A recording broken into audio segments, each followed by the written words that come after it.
Da mesma forma que a pimenta do reino, com a invasão das tropas japonesas no Sudeste Asiático, houve também a destruição das pimenteiras da Malásia, da Indonésia, Singapura. E aí, na década de 50, então, houve a explosão do preço da pimenta, que ficou conhecido como diamante negro. Então, aí houve essa explosão, quer dizer, o crescimento da pimenta do reino. E foi exatamente o sucesso da juta aí que já o presidente da República, Getúlio Vargas, já eleito de forma democrática, de 1950, que iria suicidar em 54, né? Ele chama aqui o Kotaro Tuji, né? Kotaro Tuji, aqui aquele Uetsuka, que foi o idealizador da imigração japonesa no Amazonas, né? Pedindo para colocar mais 5 mil famílias no estado do Amazonas, para plantar juta, né? Como também, ele autorizou também a vinda de japoneses para o centro-sul brasileiro aqui. E eles ficaram conhecidos como os imigrantes do Tuji, né? Que foi a nova corrente migratória do pós-guerra, né? E se a gente analisar, o sucesso dos imigrantes japoneses na Amazônia decorreu também de um modelo de atividade que hoje, para mim, não seria possível pela legislação com relação à biopirataria, tá, né? Dessa movimentação de recursos genéticos aqui. Mas se nós analisarmos a agricultura brasileira, grande parte dela, todas elas decorreu da transferência de recursos genéticos de outras partes do mundo que não eram cultivados no Brasil aqui. Por exemplo, o café, que é a maior riqueza agrícola do Brasil, né? Riqueza agrícola do Brasil, foi trazida por Francisco de Melo Palheta em 1727. Quer dizer, o café é uma planta africana nativa da Etiópia, tá, né? E o Brasil tornou-se o maior produtor mundial de café. Tanto que no brasão da República Brasileira você vê aqui um ramo de café e outro ramo de fumo aqui, tá? Quer dizer que o búfalo, que muita gente pensa que é um animal nativo da Amazônia, que faz parte da imagem da ilha de Marajó, foi um animal trazido por Vicente Germão de Miranda em 1882, aí, que se adaptou muito bem na ilha de Marajó.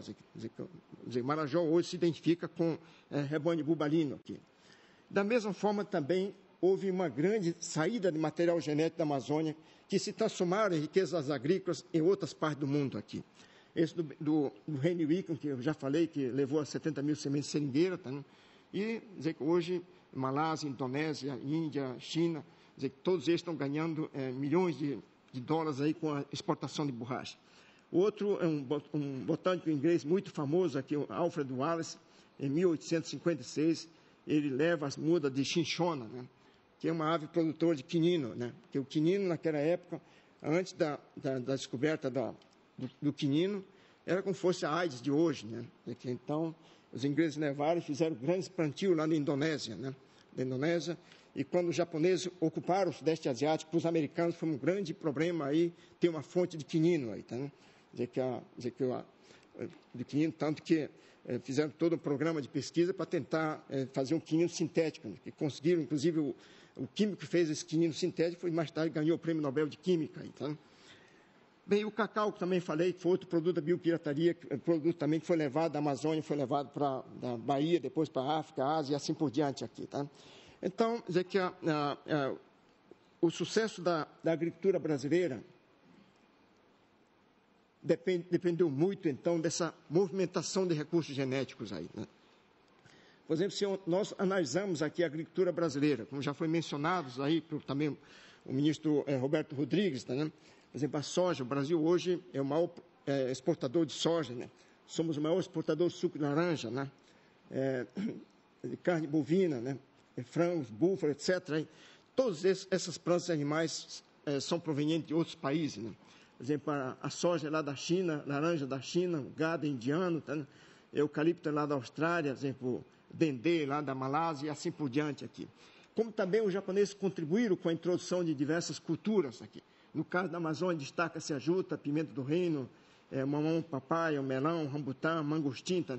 Como também o Brasil contribuiu com plantas que se tornaram em atividades agrícolas importantes nos novos locais aqui. Quer dizer, que a borracha, a mandioca que os portugueses levaram para as colônias africanas e para o Sudeste Asiático e transformaram nos alimentos principais desses novos locais aí, tá, né? A castanha do caju, que a Índia tornou-se um grande produtor, como também a Tailândia, né? O cacau, abacaxi, etc. Bem, então outra contribuição dos imigrantes japoneses na Amazônia foi a introdução desse mamão papaya. Antes a gente consumia aqueles mamões grandes, né? E com esse mamão papaya, dizer que cada um consome hoje o seu mamãozinho. Então, acabou, por exemplo, aqueles mamões grandes, né? Como também melão, mangostim, rambutã, etc. aqui, tá? Essa parte aí deve ser explorada amanhã pela palestra do Oswaldo Cato. Aí, tá? Bem, o novo enfoque dos imigrantes japoneses lá de Tomé-Açu hoje, no meu dizer que eles estão mudando dessa biodiversidade exótica para uma biodiversidade local aqui, tá? Tanto que o enfoque hoje, por exemplo, está no açaizeiro, né? Está no cupuaçu, está no Brasil Natos e assim por diante, fazendo sistemas agroflorestais, como o próprio ministro o vice-ministro mencionou hoje aqui, sabe? E esses frutos aí, então, estão ganhando, assim, uma dimensão nacional, internacional. A Amazônia hoje está exportando algo em torno de 16 milhões de dólares de polpa de açaí, né? Para imaginar o preço da polpa de açaí para os consumidores de Belém, por exemplo, nesse ano, aí chegou em torno de praticamente, por exemplo, R$23 um litro, né? Tentar imaginar se é quase $10 um litro de açaí, que antes era uma comida de gente pobre, né? Virando uma comida de gente rica, né? Por causa da pressão da demanda de exportação para os demais estados do Brasil e para os outros locais, né?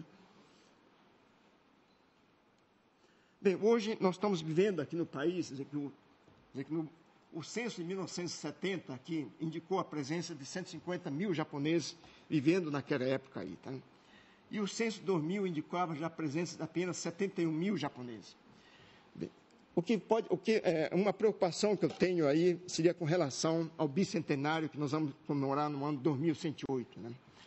De que, se continuar, por exemplo, se nós não tivermos, assim, programas sérios, concretos, em tempo para o futuro, praticamente não vai ter mais japoneses no Brasil. É uma população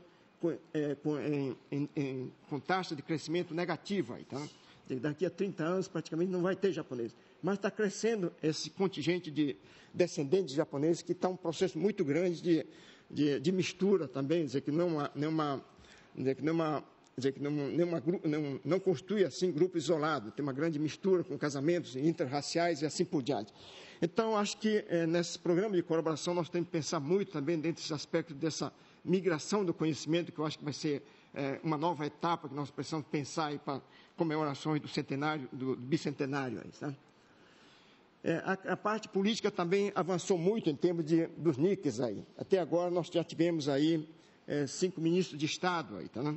Primeiro aqui o Fábio Yasuda, aqui assumindo o Ministério da Indústria e Comércio, o Shigeaki Ueki aqui nas Minas e Energia e da presidente da Petrobras, o Suzuki aqui na Saúde, né? Gushiken aqui ministro do primeiro governo Lula, né? E atualmente aqui na ativa numa área estratégica, por exemplo, como o ministro da Aeronáutica. Aí, tá? E além de cargos importantes aí como deputados na esfera federal, estadual, empresa privada e assim por diante. Aí, tá? Bem, eu acho que, para finalizar, o que eu queria colocar são alguns temas que eu queria colocar aqui para discussão, aqui, como uma contribuição para o nosso debate. Nós temos atualmente na Amazônia cerca de 72 milhões de hectares que foram desmatados até o ano passado. Essa área representa praticamente 2 Japão aí que foram desmatados na Amazônia aqui, tá? Para ter a dimensão de área. São 17% da Amazônia que foram desmatados, tá? E que nessa área vivem 23 milhões de habitantes, no total 120 milhões aqui, ou seja, 11% da população brasileira está vivendo na Amazônia, tá? E apesar de toda essa dimensão, dizer, praticamente aí 60% do território brasileiro produz apenas 8% do produto nacional bruto, né? Então, nós precisamos fazer um esforço muito grande aí em termos de tentar verticalizar essa produção na Amazônia aqui, não ser mera exportadora de matéria-prima. Tá, né? E aqui, então, eu coloco aqui, eu chamo essas áreas não desmatadas, que não foram desmatadas ainda de primeira natureza aqui, que nós devemos fazer políticas concretas, sérias de conservação e preservação.